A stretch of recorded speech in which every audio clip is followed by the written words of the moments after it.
I like to discuss topics related to infrared photography. In this video, I'll brave the elements and, most frighteningly, grazing cattle in order to try out a vintage lens in infrared. At the end of the video, I'll show you how I edited these infrared images. But first, let's talk about the lens. This is the Canon New FD 24mm f2.8. This is an all-manual lens, manual focus, manual aperture. I purchased this on eBay. It was shipped from Japan, and the total cost, including shipping, was about $140 US. It uses a 52mm filter thread if you're considering adding external infrared filters. The manual aperture runs from f2.8 to f22. And most importantly, there are no hotspots at any aperture. And of course, this is a manual focus lens. I mounted this to my Fujifilm X-T20 using a Canon FD to Fuji X-mount adapter. This is an inexpensive adapter, only about $14 US. It has a very solid build. The user reviews on Amazon say that the aperture ring won't work with this adapter, but that's not correct. The labels on the adapter are just confusing. Set the lock open ring so that the lock label is facing up, aligned with the brand label. Then mount the lens to the adapter.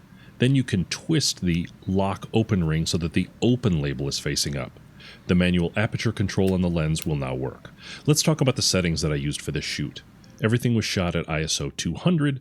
I set the shutter speed to auto, and I did notice that some of the scenes were underexposed, so I used exposure compensation anywhere from plus 1/3 of a stop to plus 1 stop, mostly at about plus 2/3 of a stop. The aperture was f8 for most shots. The focus was typically about 3 meters or 10 feet. Most subjects are at infinity, but the focus in infrared is closer.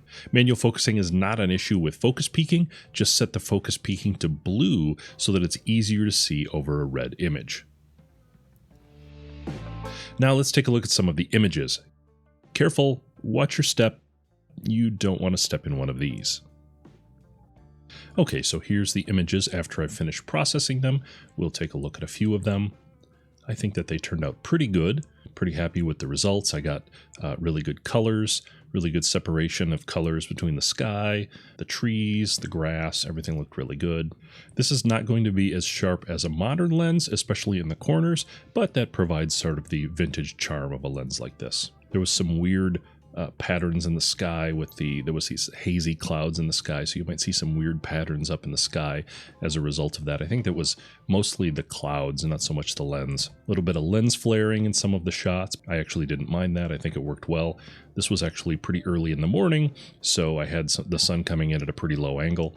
This is one shot that I shot at f22 because I wanted to get a starburst with the sun, and so that the sun would have a little bit more character, so I set this shot to f22.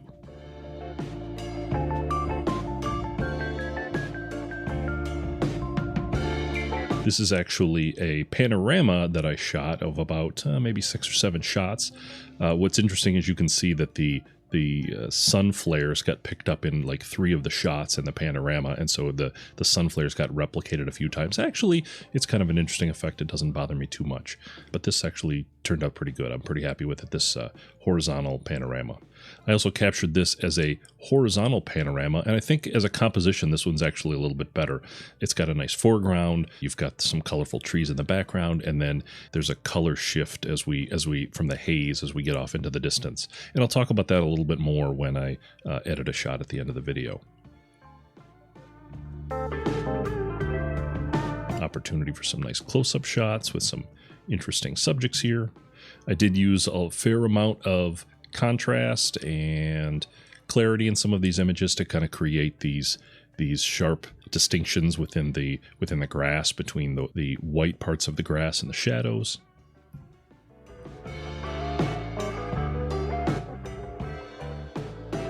Had some really nice vistas near the top of the peaks, near the top of one of these hills. Nice bench with a good viewing area. I would say I'm pretty happy overall with the way that the shots look with this lens. Not going to be quite as crisp maybe as a modern lens, but it definitely has a unique character. I'm on a bit of a fence post kick lately, so I've got a few fence post shots in here. This is a closer shot of an oak that was kind of overhead, produced these really beautiful branches. Great contrast with the leaves on the tree.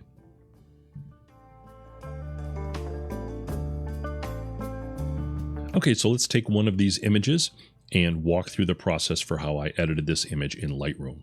So we'll start in the basic panel, and we will need to select a profile. So I'll open up the profile browser. I've created a number of profiles based on the LUT-based method. So if you haven't yet done this, it's a great way to simplify your workflow. I'll put a link up at the top of the screen. See instructions on how to create your own LUT-based profiles right in Lightroom so that you don't need to make a round trip to Photoshop. So they're really great. Let's pick the channel mixer 590 because this was shot at 590 nanometers. And then the next thing I'm going to want to do is pick a white balance. So I will pick something in the center here, get the white balance. So I've got white grass and then I have yellow trees, and that's looking really good. I'm going to do a quick auto just to kind of see what Lightroom thinks about this. That'll give me a good starting point. I don't always finish with an auto, but at least it kind of lets me see what Lightroom is thinking. So I'm going to do a couple things quickly first. I'm typically going to knock up the clarity a little bit overall, and I'll do a little bit of overall dehaze just because I like the contrast that creates. I'll probably also increase the contrast manually up to about 30, and then I will adjust the tone curve to typically be a medium or strong contrast. So I think I'll go with a strong contrast for this one.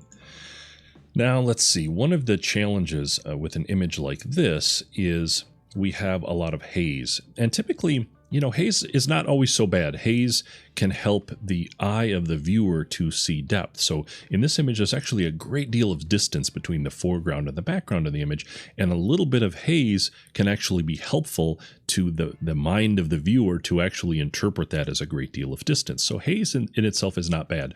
The challenge that I have is that because of the infrared nature, the nature of infrared, and maybe because of this lens, not only do I have haze, but I have this blue cast that's falling really deeply on the hills in the distance, and I want to cut back on that a little bit. So let's take a graduated filter, and I'm going to hold down the shift key so that I can draw a straight line from the top. I will draw kind of a graduation there, and what I want to do is cut out some of the blue tones. I still want to keep some of the haze. I might knock a little bit of the haze out, but I want to keep some of those blue tones. So to do that, I'm going to go to temp, and you see going to the yellow side will actually make things more blue because of the LUT-based profile that I'm using, which inverts the color. So I'm going to have to actually slide this in the other direction. So we'll go into the blue side a bit to add a little bit of yellow-orange back. So I will adjust this a bit to taste. And then I might actually add a little bit of dehaze just to bring back a little bit of detail, but probably not a lot. I still want some haze in the background to convey that sense of distance. And yeah, we're getting pretty good here. There's not much else that I need to do. Typically in an image like this, I might come down to HSL and play with the hue. So especially this yellow tone. This is a morning shot, and I do like the yellow that it conveys, but let me just grab this and play with the colors a bit. That pink is interesting. I'll go the other way. Kind of a neon green. Maybe not so much for this image. So I actually kind of like the yellow. So I'll go back to the default hue here for the blue and keep that. I might look at saturation and increase the saturation a bit. And then maybe bring the luminance down just a little bit of this yellow, just a hair. Now that I've pumped up the colors a bit, you can see that the work that I did in the background is a little bit more obvious. So let me go back to that graduated filter and tweak this back a bit.